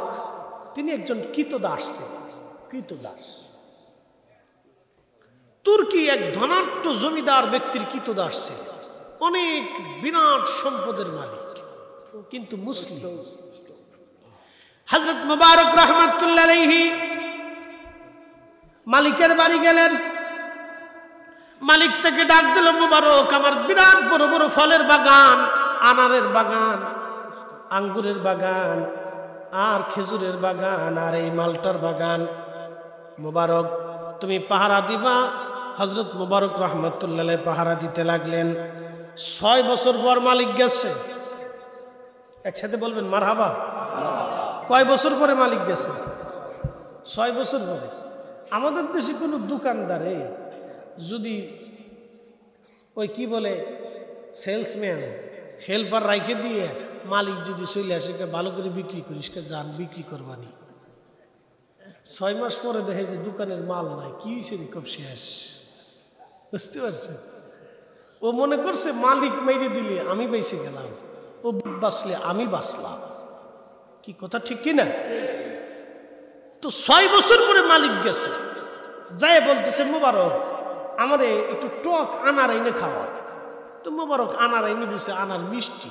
বলে, বেটা রে, আনার আনতে বললাম, টক তুই আনলি মিষ্টি, কি করে বুঝবো কোনটা মিষ্টি কোনটা টক? 6 বছর ধরে তুই বাগান পাহারা দিস, তুই জানিস না কোনটা টক কোনটা মিষ্টি? মালিক, আপনি তো বাগান পাহারা দিতে কইছেন, খাইতে তো বলেন না। আমি 6 বছরে একটা ফলও খাইয়ে দেখিনি। একসাথে বলবেন আল্লাহু আকবার। এটা মুসলিম। আনারের বাগানওয়ালা চিন্তা করে পুলা একটা পাইছি, এটা সারা যাইত না। বিবিরে যায় কয়, বিবিও, মেয়েটা তো আমার খুব আবেদা সালেহা, খুব পরহেজগার মেয়ে, তো ছেলে পছন্দ করছি। বলে, কোন জমিদারের ছেলে? বাড়ি কোথায়, কোন এলাকায়, কি পরিমাণ অর্থ সম্পদ আছে? আমরা দেশের বেডিগার তো চিন্তা খালি টিয়া পয়সা, কারণ টাকা পয়সা হলে মেকআপ সেকআপ এগুলি বেশি করা যাইব, বুঝছেন না? একটু ঘোরাফেরা, সোনা দানা, এই সাজন্য গুজনে কাপড় চুপড়, হেগার খুশি হলেই তাই। খালি এগার চিন্তা হলো যত মেকআপ সেকআপ, সাজন গুজন, সোনা দানা, টাকা পয়সা, যা যা চিন্তা খালি এগুলি, বুঝছেন না? এগুলি চিন্তা, এছাড়া আর তোর চিন্তা নেই। তো স্ত্রী বলতেছে, কোথায় কি অবস্থা, সোনা দানা, টাকা পয়সা, কেমন কেমন ছেলে, কেমন কি আশায় বিষয়? বলতেছে, না, আমার গোলাম মোবারকের সাথে বিয়ে দেব। বলেন কি, গোলামের সাথে মেয়ে বিয়ে দিবেন? তুমি বুঝো না, 6 বছর ধরে আমার বাগান পাহারা দিচ্ছে যে ছেলে একটা ফল খেয়ে দেখে নাই, এত বড় আমানতদার ছেলের সাথে আমার মেয়ে বিয়ে দিতে হবে। এই ছেলের সাথে আমার মেয়ে বিয়ে দিলে আমার মেয়ে সারা জীবন সুখে থাকবে। একসাথে বলবেন না মারহাবা। আমরা ছেলে পছন্দ করি কোনটার পয়সা পয়সা বেশি আছে, এই সেই ঘোড়ার ডিম, পরে যায় গাঁজা খায়। কথা বুঝতে পারছেন? পরে লেগে যায় যুদ্ধ বিগ্রহ অশান্তি বিশৃঙ্খলা। এই জন্য চরিত্র দেখতে হবে, আগে চরিত্র দেখতে হবে যে ঠিক আছে ঠিক আছে। শোনেন, ওই দুই বান্দার এবং বান্দির গর্ভে আল্লাহ একটা ছেলে দিলেন, তার নাম আব্দুল্লাহ ইবনে মুবারক। পৃথিবী বিখ্যাত আলেম, শুধু আলেমই না, এত বড় ফকিহ, এত বড় মুফতি পৃথিবীতে কোনো মার কোনোদিন জন্ম দিতে পারবে বলে আশা করা যায় না। একসাথে বলবেন আল্লাহু আকবার। এই জন্য রক্ত কথা বলে, রক্ত কথা বলে, এটা বুঝে নিতে হবে, রক্ত কথা বলে। প্রিয় উপস্থিতি আমার, এজন্য আপনাদেরকে, যেহেতু মানুষের জীবনের বৈবাহিক পদ্ধতির মাধ্যমে জীবন শুরু হয়, এই জন্য শুরুটাই আগে আপনাদেরকে বললাম নবীর চরিত্রে যেন হয়, তাহলে আমরা আমাদের সমাজ, আমাদের পরিবার ওইভাবে সুন্দর হয়ে আসবে। আল্লাহ রসুলের রঙে যদি রাঙ্গাইতে পারি, জীবন সুন্দর হয়ে আসবে। রক্ত কথা বলে, রক্ত কথা বলে। এখন তো লম্বা সময় একটা ঘটনা না বললেই নয়। পৃথিবী বিখ্যাত আল্লামা ইমাম জৌজি উয়ুনুল হাকায়াতের মধ্যে একটা ঘটনা লেখেন। হযরতে আল্লাহর ওলি শাকিক ইবনে ইব্রাহিম বলকি রাহমাতুল্লাহ আলাইহি অনেক বড় দরজার একজন আল্লাহর বুজুর্গ ওলি ছিলেন। শাকিক বলকি বলতেছেন, আমি হজ করার জন্য মক্কাতুল মুকাররমা ইরাক থেকে রওনা করলাম। আমাদের কাফেলা কাদেসিয়া যাওয়ার পরে কাদেসিয়া যখন গেলাম, তখন দেখলাম কাফেলার পাশে একটা সুদর্শন যুবক, সুন্দর তার চেহারা, এতই নুরানি, এতই সুন্দর, দেখে আমি মোহিত হয়ে গেলাম। কিন্তু চিন্তা এসে গেল, সুন্দর যুবকরা তো ফিতনার কারণ হয়, এত সুন্দর যুবক আমাদের কাফেলায় কারণ কি? শাকিক বলকি বললেন, আমি মনে মনে চিন্তা করলাম আমি তাকে নসিহা করব, উপদেশ দিব। তার কাছে যেয়ে তাকে সালাম দিলাম। সালাম দেওয়ার সঙ্গে সঙ্গে যুবক আমাকে ডাক দিয়ে বলল, শাকিক বলকি, আপনি কি কোরআনের সেই বিধান পড়েন নাই? কিছু কিছু ধারণা মিথ্যায় পর্যবসিত হয় এবং এটা পাপের কারণ হয়ে যায়। শাকিক বলকি চিন্তায় পড়ে গেলেন, হাই হাই, আমি তারে চিনি না, সে আমারে চিনে না, কিন্তু আমার নাম কি করে জানলো? আমি অন্তরে মনে মনে চিন্তা করলাম তাকে নসিহত করব। তার সৌন্দর্যের প্রতি আমি তাকে সন্দেহ করলাম। আমি ভাবলাম সে ফিতনায় জড়িয়ে যাবে, ফিতনাগ্রস্ত হবে। আমি চিন্তা করে তাকে নসিহত করতে গেলাম, কিন্তু আমার মিথ্যা ধারণা যে ভুল, সে কোরআন দিয়ে আমার অন্তরের খবর কি করে বলে দিল। একসাথে জোরে বলবেন আল্লাহু আকবার। আমার অন্তরের হালত সে কি করে জানলো? আমার অন্তরের হালতটা সে কেমনে বলে দিল? আমি চিন্তায় পড়ে গেলাম। চিন্তা করতে করতে কিছুক্ষণ পরে তাকে হারিয়ে ফেললাম। আর কয়েকদিন পর্যন্ত তারে আর পাইলাম না। আর একদিন আমার কাফেলা রাত্রিবেলা আমি দেখলাম একটা তাঁবুর পাশে দাঁড়াইয়া ওই যুবক নামাজে দণ্ডায়মান, কিন্তু সে নামাজ পড়ে আর চোখের পানি গুলি পড়ে পড়ে দাড়ি ভিজে ভিজে পড়তেছিল। আর নামাজরত অবস্থায় যুবক থরথর থরথর করে কাঁপতেছিল। আমি তখন বুঝতে পারছি সে বুজুর্গ যুবক আল্লাহর ভয়ে নামাজে দাঁড়ায় অন্তরে যে থরথর করে কাঁপে, তার অন্তরে কি পরিমাণে আল্লাহর ভয় কল্পনাও করা যায় না। কথা বলেন ঠিক না ঠিক? অন্তরে কি পরিমাণে আল্লাহর ভয়। আল্লাহর কোরআন বলল, ইন্নামাল মুমিনুনাল্লাযীনা ইযা যুকিরাল্লাহু ওয়াজিলাত কুলুবুহুম। মুমিন তো তারাই যাদের অন্তরে আল্লাহর স্মরণ আসার সঙ্গে সঙ্গে অন্তরগুলি আল্লাহর ভয়ে থরথর থরথর করে কাঁপতে থাকে। যুবক থরথর থরথর করে কাঁপতেছে আল্লাহর ভয়ে, আর চোখের পানিগুলি ঝরে ঝরে পড়তেছে নামাজে। শাকিক বলকি রাহমাতুল্লাহ আলাইহি বললেন, আমার জীবনে এত সুন্দর নামাজ আমি কাউকে পড়তে দেখি নাই। এত মধুর নামাজ, এত দীর্ঘ, এত সুন্দর নামাজ আমি জীবনে কাউকে দেখি নাই। তার নামাজ দেখে দেখে আমি মোহিত হয়ে গেলাম এবং তার নামাজের দিকে আমি দীর্ঘ সময় পর্যন্ত তাকায় রইলাম। এত সুন্দর নামাজ আমি জীবনেও কাউকে দেখিনি। যে এত সুন্দর নুরানি চেহারার বালক যুবক যে এত সুন্দর নামাজ পড়ে আমি জীবনেও দেখিনি। তা আমি চিন্তা করলাম আমি তার কাছ থেকে একটু দোয়া নিই, তার প্রতি যে একটা বিদ্বেষ আসছিল দোয়া নিয়ে আসি। তো দোয়া নিতে গেছি, সালাম দিলাম। সে আমাকে বললো, শাকিব বল কি, তুমি কি সেটা আল্লাহর পক্ষ থেকে জানো নাই যে আল্লাহর পক্ষে আল্লাহর জন্য ইবাদত করে এবং তওবা করে আল্লাহ তার জীবনের গুনাহকে মাফ করে দেয়?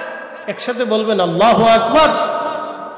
আমি আরো আশ্চর্য হলাম যে আমার অন্তরের হালতটা সে কি করে বলে দিচ্ছে। আমি অন্তরে চিন্তা করতেছি আর সে শুধু বলার আগেই আমার উত্তর দিয়ে দিতেছে। এই লোকটাকে, যুবকটাকে আমি আরো চিন্তিত হয়ে গেলাম। কিছুক্ষণ পরে আবার তাকে হারিয়ে ফেললাম। আবার কয়েকদিন পরে তাকে দেখলাম এক কুয়ার পাশে দাঁড়ায় দাঁড়াইয়া সে পানি উঠানোর জন্য তার কাঠের যে পিয়ালা আছে পিয়ালা দিয়ে চেষ্টা করতেছে। তা আমি দূরে দাঁড়ায় লক্ষ্য করে দেখি যুবক করে কি। কিছুক্ষণ পরে দেখলাম তার কাঠের পেয়ালাটা পড়ে গেল। কাঠের পেয়ালাটা পড়ে যাওয়ার পরে আমি এখন চিন্তা করলাম, দেখি এখন সে করে কি। কাঠের পেয়ালাটা কুয়ার মধ্যে পড়ে গেল। পড়ে যাওয়ার পরে যুবক আসমানের দিকে তাকায়, আল্লাহ আল্লাহ, আমি ক্ষুধার্ত হলে তুমি আমার জন্য খাবার পাঠাও, আমার তৃষ্ণা লাগলে তুমি আমার জন্য পানি পাঠাও। রব, আমার পানির পেয়ালা কুয়ার মধ্যে পড়ে গেছে, আল্লাহ তুমি এই পেয়ালা আমারে দয়া করে ফেরত দিয়ে দাও। সুবহানাল্লাহ বলবেন। এই কথা কে বলতে পারে আল্লাহকে? দুঃসাহস কার আছে যে আল্লাহকে পছন্দ করেছে, আল্লাহ যাকে কবুল করেছে, আল্লাহ যাকে তার ওলি বানিয়েছে, আল্লাহ যাকে মঞ্জুর করে নিয়েছে, আল্লাহকে বলে আল্লাহ আমার এই কাঠের পেয়ালা পড়ে গেছে, এটা ফেরত দিয়ে দাও। শাকিব ইবনে ইব্রাহিম বলকি বলতেছেন, আমি আশ্চর্য হয়ে দেখলাম কুয়ার নিচ থেকে পানি উঠে একেবারে কুয়া ভরে গেল। উপচিয়ে উপচিয়ে পানি পড়তে লাগলো, কাঠের পেয়ালা ভেসে উঠলো। ওই পেয়ালাতে পানি পান করলো, ওযু করে সে নামাজে দাঁড়াই গেল। লা খাউফুন লা খাউফুন আলাইহিম ওয়ালা হুম ইয়াহজানুন। চিন্তাও হবে না, ভয় হবে না। কখন? যদি আপনি নিজের চরিত্রকে রাসূলের চরিত্রে রাঙাইতে পারেন। সুবহানাল্লাহ। কি কথা বলেন, ঠিক না বেঠিক? যদি নিজের রাসূল করিমের আদর্শে নিজের আদর্শকে রাঙাইতে পারেন তো লা খাউফ, কোনো ভয় নেই, ওয়ালা হুম ইয়াহজানুন, কোনো চিন্তা নেই, কোনো চিন্তা নেই। আপনি রাঙিয়ে দেখেন, আল্লাহি বিল্লাহি তাল্লাহি, আসমান ওয়ালার শপথ করে বলতেছি, কোনো চিন্তা নেই। আসমান থেকে ফয়সালা আসবে, অটোমেটিক ফয়সালা আসবে। তো শাকিব ইবনে ইব্রাহিম বলকি বললেন, আমি আরো আশ্চর্য হলাম। তার দীর্ঘ নামাজ পড়ে কিছুক্ষণ পরে সে আবার হারিয়ে গেল। কয়েকদিন আবার খুঁজে পাইলাম না। একদিন দেখি সে মরুভূমির ভিতর দিয়ে হাঁটতেছে, আমি তাকে অনুসরণ করলাম। বহু দূরে দেখি সে মরুভূমির মধ্যে বসে গেল। তার পিয়ালার ভিতর থেকে যে কাঠের বাসন ছিল, আগে তো কাঠের বাসন ছিল, তো এই কাঠের বাসনের ভিতরে তার এই মশক থেকে পানি ঢাললো, কিছু বালু নিয়ে কাঠের বাসনের ভিতরে দিয়ে গুলিয়ে সে খাইতে লাগলো। আমার কাছে আশ্চর্য লাগলো, বালি কি করে খায়? তো আমি চিন্তা করলাম এটা কি বালি না খাবার? খাবারের প্রতি সন্দেহ আসলো। আমি দূর থেকে তার কাছে যে সালাম দিয়ে বললাম, আল্লাহর বান্দা, আপনার খাবারে কি আমাকে একটু অংশগ্রহণ করাবেন? তো বলতেছে, শাকিব, আল্লাহর দেওয়া রিজিকে সন্দেহ করতে হয় না, বিসমিল্লাহ বলে শুরু করে দেন। তা আমি বললাম বিসমিল্লাহ বলে যখন কাঠের বাসনটা মুখে লাগায় শুরু করলাম, দেখি বালি আর বালি নেই, বালি ছাতু হয়ে গেছে, তালবিনা হয়ে গেছে। খাবার এত সুস্বাদু হয়েছে, জীবনেও এরকম খাবার আমি শাকিব খাই নাই, আমার নসিবেই হয় নাই। একসাথে বলা যাবে আল্লাহু আকবার। শুধু কি তাই, 3 দিন পর্যন্ত আমার তৃষ্ণাও লাগে নাই, ক্ষুধাও লাগে না। ছাতু চিনেননি আপনারা? চট্টগ্রামে কি ছাতুই পায়? এটা খুব বিশুদ্ধ খাবার এবং খুব শক্তিশালী খাবার। আমরা দেশের পোলাপান ছাতু মতো চিনে না, ওরা চিনে চিপস, চকলেট, সুইংগাম, এই আবিজাবি ছাতা মাথা খাইয়া ও জীবন শেষ, কিচ্ছু নেই। এই আবিজাবি না খাওয়াইয়া রসুলের দেওয়া খাবার খাওয়ায়। বাচ্চাদেরকে রসুল করিম খেজুর খাওয়াইতে বলছে, ছাতু, তালবিন এগুলি খাওয়াবেন, এর পুষ্টিকর খাবার। এগুলি খালি ব্রেন প্রশস্ত হবে, হাড় শক্তিশালী হবে, বাচ্চা হৃষ্টপুষ্ট হবে। হাবিজাবি খাওয়াবেন। হাজরাতে শাকিক বলকে বললেন, আমি আশ্চর্য হয়ে গেলাম, খাবারের ভিতরে এতই লজ্জত, এতই স্বাদ, এতই মজা, জীবনেও এত মজার খাবার আমি খাই নাই। আমি তাকে আবার হারিয়ে ফেললাম। মক্কাতুল মুকাররমায় গেলাম, আমি তাওয়াফ করতেছি, এমন সময় দেখলাম ওই সুন্দর যুবক তাওয়াফ করে, কিন্তু হাজার হাজার মানুষ তার সাথে মুসাফা করে, তার সাথে মুআনাকা করে, তার কাছ থেকে দোয়া নেয়, তাকে সালাম দেয়। আমি আশ্চর্য হলাম, কি ব্যাপার? মক্কায় আসার পরে হাজার হাজার মানুষ তাকে ঘিরে ধরলো, এই যুবকটাকে, তার পরিচয় নেওয়ার দরকার। তো মক্কাবাসী যারা ছিল তাদেরকে ডাক দিয়ে বললাম, হে মক্কাবাসী, তোমরা কি যুবককে চিনো? কে এই যুবক? তার পরিচয় কি? আমি ইরাক থেকে মক্কা পর্যন্ত আসলাম, কেউ তাকে চিনল না, কিন্তু হারাম শরীফের এত মানুষ তার সাথে মুসাফা করে, তার সাথে মুআনাকা করে, তার কাছ থেকে দোয়া নেয়, এই যুবকের পরিচয় কি? তখন লোকেরা বলল, শোনো, এই যুবকের নাম হযরত ইমাম মুসা কাজেম রাহিমাহুল্লাহ, তার বাবার নাম ইমাম জাফর সাদেক, তার বাবার নাম ইমাম মুহাম্মদ বাকের, তার বাবার নাম ইমাম জয়নুল আবেদিন, তার বাবার নাম সুলতান কারবালা ইমাম হুসাইন, তার বাবার নাম শেরে খুদা আলী, তার স্ত্রীর নাম সাইয়্যিদাতুন নিসাই আহলিল জান্নাহ ফাতেমা, তার বাবার নাম রাহমাতুল লিল আলামিন, নবীর কন্যার নাম ফাতেমা, তার সন্তানের নাম হুসাইন, তার সন্তানের নাম ইমাম জয়নুল আবেদিন, তার সন্তানের নাম ইমাম মুহাম্মদ বাকের, তার সন্তান ইমাম মুহাম্মদ জাফর সাদেক, তার সন্তানের নাম ইমাম মুসা কাজেম। ওই যুবকের নাম ইমাম মুসা কাজেম। রক্ত কথা বলে, তিনি আওলাদি রাসূল, সরাসরি হাসানি হুসাইনি, সরাসরি হাসানি হুসাইনি, সরাসরি রাসূলুল্লাহর রক্ত। এই রক্তের মাধ্যমে ইমাম মাহদী দুনিয়াতে আসবে, এই রক্তের মাধ্যমে ইমাম মাহদী দুনিয়াতে আসবে। একবার জোরে বলা যাবে কি আল্লাহু আকবার? আল্লাহু আকবার। ইয়া রাসূল।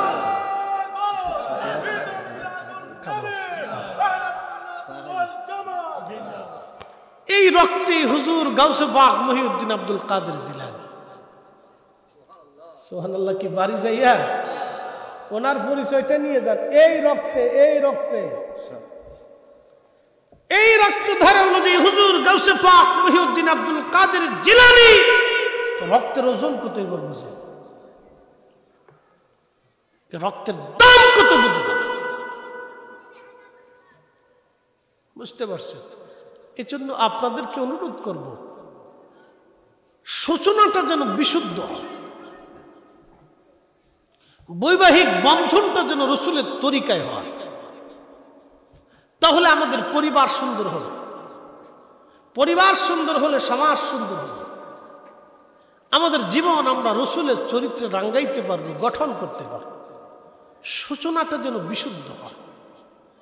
আমার অনুরোধটা হলো, এত দীর্ঘ আলোচনাটা শুধু এই একটা কথা বলার জন্য, যে আমাদের এই সূচনাটা যেন, বিসমিল্লাহটা যেন বিশুদ্ধ হয়।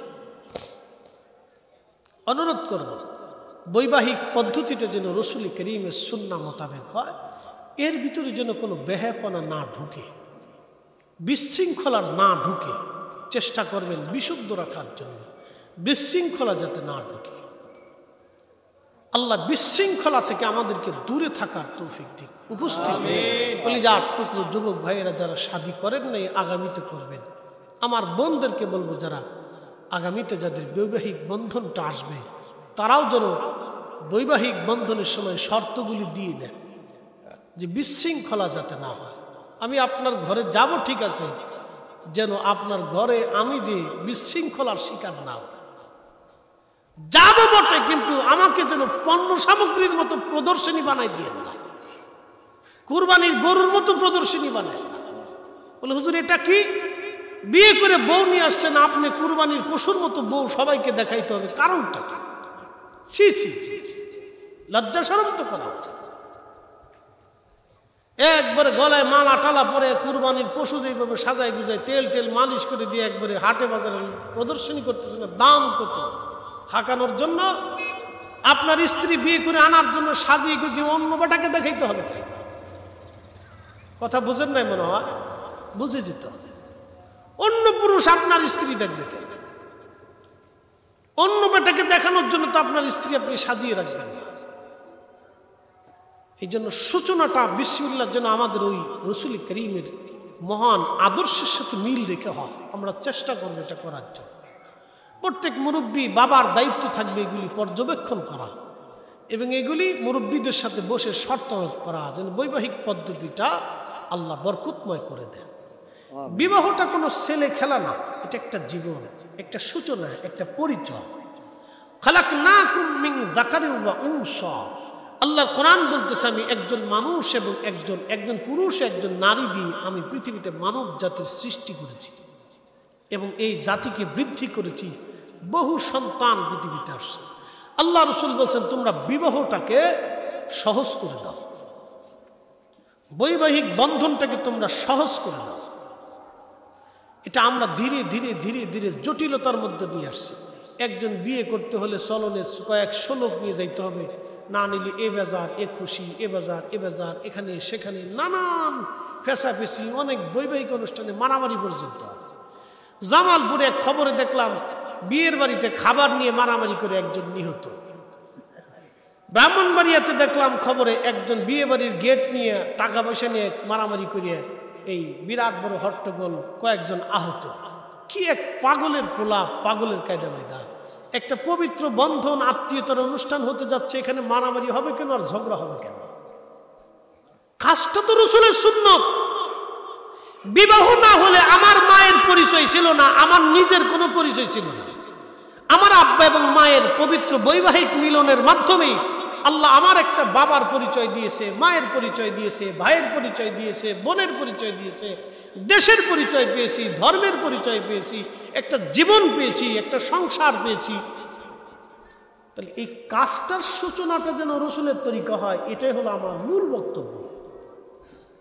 আমরা যদি আমাদের সমাজকে, দেশকে এবং পরিবারকে সুন্দর রাখতে চাই তাহলে বিসমিল্লাতেই যেন আমাদের সূচনায় সুন্দর হয় এবং তোর এই কাজটা যেন ইসলামিক নিয়মে রসুল করিমের সুন্নাহ পদ্ধতিতে হয়। সন্তান আসার পরে প্রথম দায়িত্ব কি সুন্দর একটা নাম রাখা, এরপরে 6 দিনে সম্ভব হলে আকিকা করা, সর্বপ্রথম ওই বাচ্চাটাকে কোরআন শরীফ শিক্ষা দেওয়া। আমার দেশের বহু মুসলমান কোরআন পড়তেই পারে না, মনে কিছু নিয়ে না।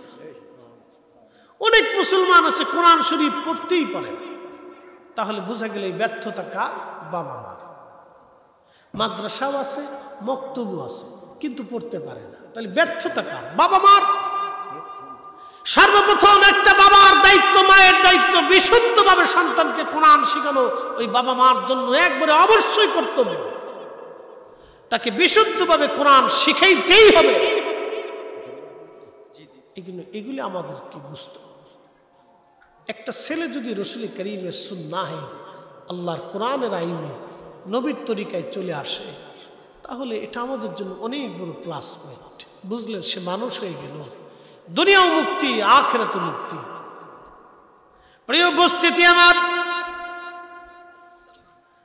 এই জন্য আপনাদেরকে বলে দিয়ে যাচ্ছি আমাদের বৈবাহিক পদ্ধতিটা যেন রসুল করিমের সুন্নাহ মোতাবেক হয়। সাহাবীরাও বিয়ে করেছেন এইভাবে, যেন আমাদেরও হয়। আমরা এইভাবেই যেন আমাদের সূচনা করতে পারি, নবীর চরিত্রে নিজের জীবন আমরা রাঙ্গাইতে পারি। আল্লাহর নবীর যে চরিত্রওয়ালা ছিলেন, মধুর চরিত্র নবীজির, ব্যবসা কেমনে করবেন নবী শিখিয়ে দিয়েছেন, সংসার কিভাবে করবেন আল্লাহর নবী শিখিয়েছেন, স্ত্রীর সঙ্গে কিভাবে সময় দিবেন আল্লাহর নবী শিখিয়েছেন, হাট বাজার কেমনে করবেন সেভাবে শিখিয়েছেন, সন্তান লালন পালন কেমনে করবেন আল্লাহর নবী শিখিয়ে দিয়েছেন। এজন্য আল্লাহর নবী বললেন, তোমরা যদি আমার সুন্নাহ মানো, আমার আদর্শ মানো, তাহলে তোমার কি হবে?